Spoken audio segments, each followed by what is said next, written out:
ಜಾದುವಿನ ದೀಪ. ಹಲವು ವರ್ಷಗಳ ಹಿಂದಿನ ಕತೆ. ಒಂದು ಹಳ್ಳಿಯಲ್ಲಿ ಬಡಾವ ಒಬ್ಬ ರಾಜು ಎಂಬಾತ ತನ್ನ ಹೆಂಡತಿ ಮತ್ತು ಮಗುವಿನ ಜೊತೆ ವಾಸಿಸುತ್ತಿದ್ದ. ಅವನು ತುಂಬ ಬಡವನಾಗಿದ್ದ. ಅವನು ಕಾಡಿಗೆ ಹೋಗಿ ಒಣ ಕಟ್ಟಿಗೆಗಳನ್ನು ಕಡಿದು ಹಳ್ಳಿಯ ಜನರಿಗೆ ಮಾರುತ್ತಿದ್ದ. ಅವನು ಬಡವನಾಗಿದ್ದ, ಆದರೆ ಮನಸ್ಸಿನಲ್ಲಿ ಶ್ರೀಮಂತನಾಗಿದ್ದ. ದಿನಾಲೂ ಮಾಡುತ್ತಿದ್ದ ಹಾಗೆ ಒಂದು ದಿನ ಮರ ಕಡಿಯಲು ಶುರು ಮಾಡಿದ. ಅಷ್ಟರಲ್ಲಿ ಅಲ್ಲಿಗೆ ಒಬ್ಬ ಸ್ವಾಮೀಜಿ ಬಂದರು.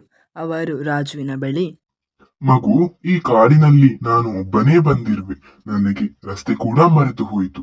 ದಯವಿಟ್ಟು ನನಗೆ ಸ್ವಲ್ಪ ಕುಡಿಯಲು ನೀರು ಸಿಗಬಹುದೇ ಎಂದು ಕೇಳಿದರು. ಆಗ ರಾಜು, ಸರಿ ಆಯ್ತು ಸ್ವಾಮೀಜಿ, ತಗೊಳ್ಳಿ ನೀರು ಎಂದು ತನ್ನಲ್ಲಿದ್ದ ನೀರನ್ನು ಅವರಿಗೆ ಕುಡಿಯಲು ಕೊಟ್ಟನು. ಅವನು ಕೊಟ್ಟ ನೀರನ್ನು ಸ್ವಾಮೀಜಿ ಹೊಟ್ಟೆ ತುಂಬ ಕುಡಿದರು ಮತ್ತು ಧನ್ಯವಾದ ತಿಳಿಸಿದರು. ಮತ್ತು ಸ್ವಾಮೀಜಿ ರಾಜುವನ್ನು ನೋಡಿದರು. ಅವನು ತುಂಬ ನಿರಾಶನಾಗಿದ್ದ. ಆಗ ಸ್ವಾಮೀಜಿಯು ರಾಜುನ ಬಳಿ, ಮಗ, ನೀನು ಇಷ್ಟು ದುಃಖದಿಂದ ಯಾಕಿರುವೆ? ಏನಾಯಿತು ಎಂದು ಕೇಳಿದರು. ಆಗ ರಾಜು, ಸ್ವಾಮೀಜಿ, ನಾನು ಬಹಳ ಬಡವ. ಒಣ ಕಟ್ಟಿಗೆ ಮಾರಿ ನನ್ನ ಜೀವನ ಸಾಗಿಸುತ್ತಿದ್ದೇನೆ. ಆದರೆ ಅದರಿಂದ ನನ್ನ ಪರಿವಾರದ ಹೊಟ್ಟೆ ತುಂಬಿಸಲು ಬಹಳ ಕಷ್ಟವಾಗುತ್ತಿದೆ ಎಂದು ಸಾಧುವಿನ ಬಳಿ ತನ್ನ ದುಃಖವನ್ನು ತೋಡಿಕೊಂಡನು. ಆಗ ಸ್ವಾಮೀಜಿಗೆ ಅವನ ಮಾತುಗಳೆಲ್ಲ ಅರ್ಥವಾಯಿತು ಮತ್ತು ತನ್ನ ಜಾದುವಿನಿಂದ ಒಂದು ದೀಪವನ್ನು ಸೃಷ್ಟಿಸಿದರು. ಸ್ವಾಮೀಜಿ ಆ ದೀಪವನ್ನು, ತಗೋ ಮಗು, ಈ ದೀಪ ತಗೋ ಎಂದು ರಾಜುವಿಗೆ ಕೊಟ್ಟರು. ಆಗ ರಾಜು, ಆದರೆ ಇದು ಸಾಮಾನ್ಯ ದೀಪ, ಇದರಿಂದ ಏನಾಗುತ್ತದೆ? ಆಗ ಸ್ವಾಮೀಜಿಯು, ಮಗ, ಇದು ಸಾಮಾನ್ಯ ದೀಪ ಅಲ್ಲ, ಇದು ಜಾದುವಿನ ದೀಪ ಎಂದು ಆ ದೀಪವನ್ನು ರಾಜುವಿಗೆ ಕೊಟ್ಟರು. ಆಗ ರಾಜು ತುಂಬ ಆಶ್ಚರ್ಯದಿಂದ, ಏನು, ಜಾದುವಿನ ದೀಪವೇ ಎಂದು ಹೇಳಿದನು.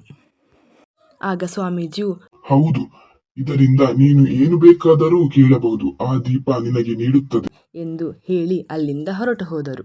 ಆಗ ರಾಜು ತುಂಬ ಖುಷಿಯಿಂದ ಅದನ್ನು ಹಿಡಿದುಕೊಂಡು ಮನೆಯ ಕಡೆ ಹೊರಟನು. ದೂರದಿಂದಲೇ ತನ್ನ ಹೆಂಡತಿಯನ್ನು ಕರೆದು, ನೋಡು, ಇಲ್ಲಿ ನೋಡು, ನಾನೇನು ತಂದಿದ್ದೇನೆ ಅಂತ ನೋಡು. ಯಾಕೆ ಕಿರುಚುತ್ತಿದ್ದೀರಾ? ಎಂತಾಯ್ತು? ಇಲ್ಲಿ ನೋಡು, ಇದು ಜಾದುವಿನ ದೀಪ. ಎಂತ ಜಾದುವಿನ ದೀಪವ? ನಿಮಗೆ ತಲೆ ಸರಿ ಉಂಟಾ? ಎಂದು ಕೇಳಿದಳು. ಆಗ ರಾಜು, ಅಯ್ಯೋ ದೇವರೇ, ಹೌದು, ಇದು ಜಾದುವಿನ ದೀಪ. ಬೇಕಾದರೆ ನೀನು ಏನು ಬೇಕಾದರೂ ಕೇಳು, ಅದು ಕೊಡುತ್ತದೆ. ಇದರ ಶಕ್ತಿಯನ್ನು ನೀನು ನೋಡು ಎಂದನು. ಆಗ ಹೆಂಡತಿ, ನನಗೆ ತುಂಬಾ ಹೊಟ್ಟೆ ಹಸಿವಾಗುತ್ತಾ ಉಂಟು, ನನಗೆ ಏನಾದರೂ ಕೊಡಿ ಎಂದಳು. ಆಗ ರಾಜು ದೀಪವನ್ನು ಉರಿಸುತ್ತಾನೆ ಮತ್ತು ಊಟಕ್ಕಾಗಿ ಬೇಡಿಕೆ ಇಡುತ್ತಾನೆ. ಆಗ ಅವರ ಎದುರು ಊಟ ಪ್ರತ್ಯಕ್ಷವಾಗುತ್ತದೆ. ಆಗ ರಾಜು, ನೋಡು, ನಿನಗೆ ಇದರ ಬೆಲೆ ಗೊತ್ತಾಯ್ತಲ್ಲ ಎಂದು ಹೇಳುತ್ತಾನೆ. ಇದರ ಶಕ್ತಿಯನ್ನು ನೀನೇ ನೋಡಿದೆಯಲ್ಲ, ಇನ್ನು ನಿನಗೇನು ಬೇಕಾದರೂ ಕೇಳು, ಇದರ ಮೂಲಕ ತರಿಸು ಎಂದನು. ಮಾರನೆಯ ದಿನ ರಾಜು ಎಂದಿನಂತೆ ಒಣಕಟ್ಟಿಗೆ ತರಲು ಕಾಡಿಗೆ ತೆರಳುತ್ತಾನೆ.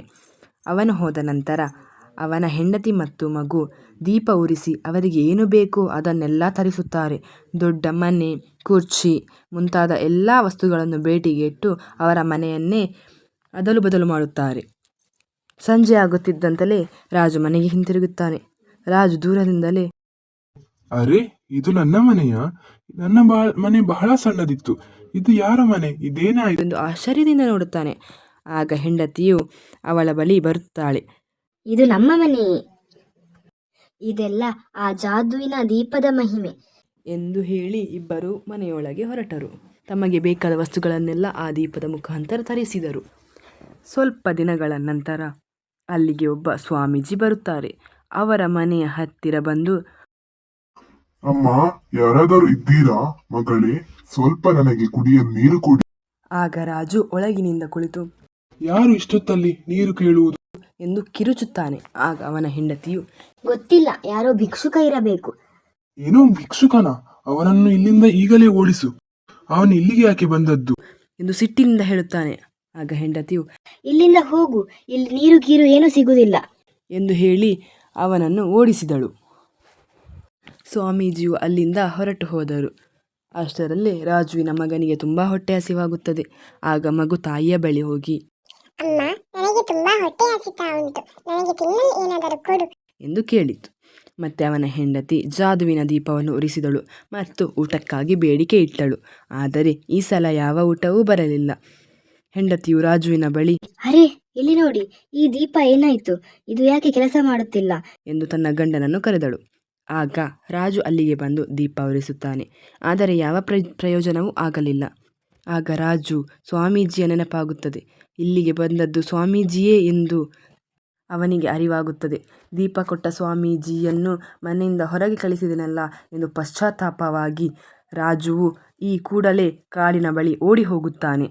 ದೂರದಿಂದಲೇ ಸ್ವಾಮೀಜಿ ನಿಲ್ಲಿ, ಸ್ವಾಮೀಜಿ ನಿಲ್ಲಿ ಎಂದು ಜೋರಾಗಿ ಕೂಗುತ್ತಾನೆ. ಸ್ವಾಮೀಜಿಗೆ ಅವನ ಧ್ವನಿ ಕೇಳಿ ನಿಲ್ಲುತ್ತಾರೆ. ರಾಜು ತನ್ನ ತಪ್ಪನ್ನು ಕ್ಷಮಿಸಿ ಎಂದು ಕೈ ಜೋಡಿಸಿ ಕೇಳುತ್ತಾನೆ. ತುಂಬಾ ದೊಡ್ಡ ತಪ್ಪಾಯಿತು. ನನ್ನ ಹೆಂಡತಿಗೆ ನಿಮ್ಮನ್ನು ಗುರುತಿಸಲಿಕ್ಕೆ ಆಗಲಿಲ್ಲ. ದಯವಿಟ್ಟು ನನ್ನನ್ನು ಕ್ಷಮಿಸಿ. ನಮ್ಮ ಮನೆಗೆ ಕರೆದುಕೊಂಡು ಹೋಗುತ್ತೇನೆ. ದಯವಿಟ್ಟು ಬನ್ನಿ, ಮನೆಗೆ ಹೋಗೋಣ ಎಂದು ಅಂಗಲಾಚಿ ಬೇಡುತ್ತಾನೆ. ಆಗ ಸ್ವಾಮೀಜಿ, ಇಲ್ಲ ಮಗ, ಇನ್ನು ಯಾವ ಪ್ರಯೋಜನವೂ ಇಲ್ಲ. ನಿನ್ನ ಬಳಿ ಯಾವಾಗ ಮನುಷ್ಯತ್ವ ಇತ್ತು ಆಗ ಮಾತ್ರ ಆ ದೀಪ ನೀನು ಹೇಳಿದ ಕೆಲಸ ಮಾಡುತ್ತಿತ್ತು. ಆದರೆ ಇನ್ನು ಅದು ಯಾವ ಕೆಲಸವೂ ಮಾಡುವುದಿಲ್ಲ. ಹಣ ಅಂತಸ್ತು ಬಂದ ಮೇಲೆ ತಕ್ಷಣ ನೀನು ಬದಲಾದೆ ಎಂದು ಅಲ್ಲಿಂದ ಸ್ವಾಮೀಜಿ ಹೊರಟು ಹೋದರು. ರಾಜು ತುಂಬ ದುಃಖಿತನಾಗುತ್ತಾನೆ. ಜೋರಾಗಿ ಅಳತೊಡಗುತ್ತಾನೆ. ಇದರ ನೀತಿ ಏನೆಂದರೆ, ಮಾಡಿದ ಸಹಾಯ ಯಾವತ್ತಿಗೂ ಮರೆಯಬಾರದು, ಬಡವನಾಗಲಿ ಶ್ರೀಮಂತನಾಗಲಿ.